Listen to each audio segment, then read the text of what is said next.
my gosh. For the next 2 years. So make sure you get them. Work quickly. Because this is the key to your success. If you can figure this out, we'll be able to move Oh my forward. gosh. So introducing David O'Hara. David O'Hara is from the New York Organ Donor Network.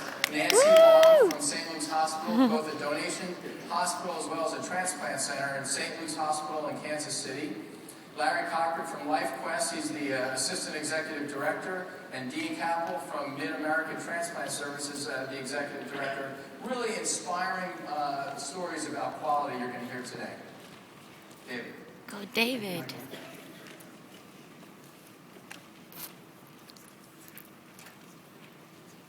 Great. Well, ladies and gentlemen, it's such an honor to be in front of you here today. My name is David O'Hara. I'm the manager of performance improvement and data at the New York Organ Donor Network. And over the next 10 minutes, we're going to talk about how we use data to optimize the hospital dashboard. We cover 13 million people, 100 hospitals, 10 transplant centers. We get 55,000 tissue and 2,100 organ referrals in a year. So if we automate our reporting platform, we can drastically improve our efficiency. But the real benefits of improving your reporting structure come when you realize that your data describes variation. And in this industry, hospital variation translates into performance gaps with respect to organ and tissue donation. And it's within those gaps that lie opportunities to save even more lives. Take, for example, Hospital X and Hospital Y, which will come any minute on the screen. How can we better understand this gap in performance? So we can better understand this gap in performance by improving our access and understanding to our own data. We're sitting right on it. At the New York Organ Donor Network, the Performance Improvement and Information Technology departments built a data platform based on business intelligence on which we launched something called Reporting Services. And Reporting Services has provided a collaborative language that everybody in this triangle understands, agrees to, and can move forward on. So the purpose, create an automated hospital reporting system that can increase donation. That's what we want to do through better access, understanding, and sharing of transplant data between OPO and the hospital. Can it work? Here's an email I'll share with you that was shared with us from one of our transplant centers a few months ago. It says, "Hi David.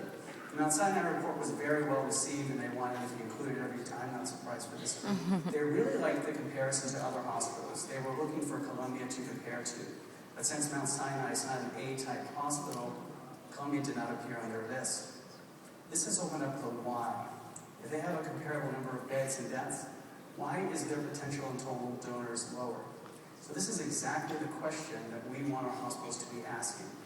And this is how we got them to ask it. So this is the first page of the report. This report here was run at Stony Brook University Hospital. The top half of the page has organ metrics, consent rate, conversion rate, how many lives they've saved year to date, and then metrics year to date for 2009 and 2010, how many referrals approaches, DCD approaches, medically suitable referrals, donors, DCD donors, CNRs, cardiac arrests, and missed referrals. And on the bottom half of the page, tissue data. What is their tissue consent rate, tissue donors, and similar 09 and 10 metrics. Now, the outlook for organ and tissue donation at this hospital both calculates to sunny because they're performing extremely well. But if that were not the case, these weather patterns would be much more inclement. He's so good. This page shows the hospital, their performance in comparison to that of the OPO. So for 2009 and 2010 year to date, we see all our hospitals' metrics for organ and tissue. And then we put the hospital alongside it. This allows the hospital to see how their performance is contributing to the overall success of the OPO, the bigger picture. Page 3 is the hospital dashboard, where key performance indicators are evaluated across 2009, the 4 quarters of 2010, and 2010 year to date. And we look at consent rate, organ donor referral rate, conversion rate, timeliness, effective requesting, organ yield, tissue consent rate, death reporting rate, and death reporting timeliness. Green is good, red is not so good, and yellow is getting there. Page 4, lots of data here. The first table, organ donation measures by month, this has a lot of the raw data that goes into the aggregated metrics that we saw on the previous page. The next 2 tables break down donors by type, ECD, SCD, DCD by month, and organ yield by SCD, DCD, DCD by month. Then we have organs recovered at this hospital. How many hearts, lungs, kidneys, liver, pancreas, and intestines were recovered and transplanted from that hospital. And what is the performance of each unit? How's the SICU, MICU, ICU, PICU doing? How many referrals have they made? What are the outcomes of those referrals, and what are those units' consent conversion rates? Demographics. This page pivots the hospital's performance on their own demographics. That's shown on the left in blue. And it does the exact same thing for all of our 100 hospitals on the right, shown in orange. And on this page, we focus on race and age. And throughout each table, we look at the number of referrals, consent rate, number of approaches, number of medically suitables, and the number of donors. And selected data is graphed out. This is the best part of the report. It compares the hospital's data to other like hospitals in our region. This particular report here was run as Columbia because it's highlighted in yellow. Columbia is an A-type hospital, which means they have a lot of potential.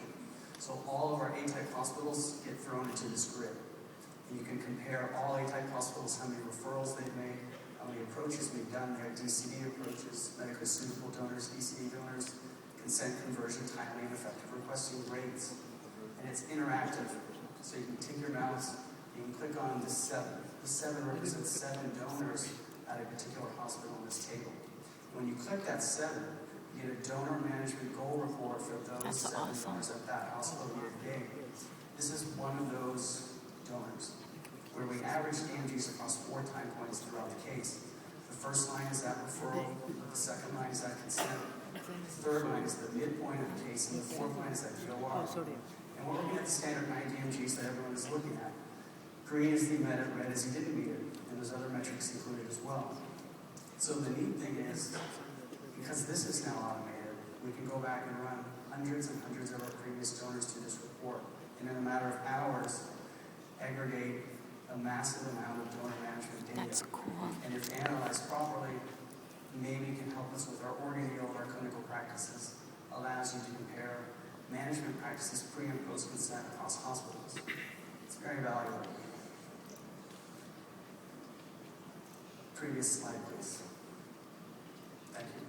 So back to the A-type hospital organ data comparison. So it's telling us that Columbia has 77 organ referrals year to date. You click that 77, and you'll get a case review report highlighting all of Columbia's 77 referrals on one report. And they're grouped by outcome. And each outcome has dozens of supporting metrics that make sense for that outcome type. And you can click any one of these referrals and drill right into case notes immediately, all of the case notes. So we're making it easy for people to access data in real time, because if it's not easy to access, no one's going to access it, except for me. We're changing it. So, and easy to understand. So everyone can look at this calendar and understand that this hospital had a donor on the SICU on the 3rd and the 10th of July, and again on the 2nd and the 6th of August, and they had a family decline on the PICU on the 17th. That's why it's red. So eventually, we want our hospitals to be able to come in, run these reports online themselves, interact with these rectangles, and get additional information what they want. The report ends with a tissue summary, how many tissues recovered by month are all listed here, tissue donors and medically suitables by month, consent rate by month, consent rate year to date, and an inverse pyramid on the right showing the outcomes of all tissue referrals. The report is web-based, so you can run it anywhere on the planet. And when you do run it, you customize it for the hospital you're running it for. So select your hospital. If you want to show the calendar, if you want to show outcomes by unit, if you want to compare to other hospitals, what hospitals do you want to compare to, where are you with your death record reviews, so on and so forth.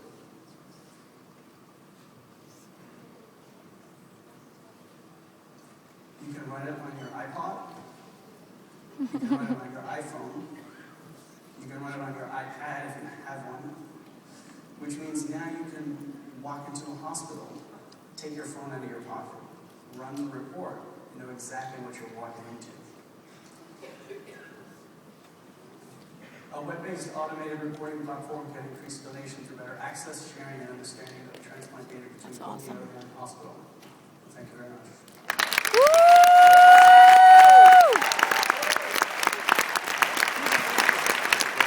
That was so good.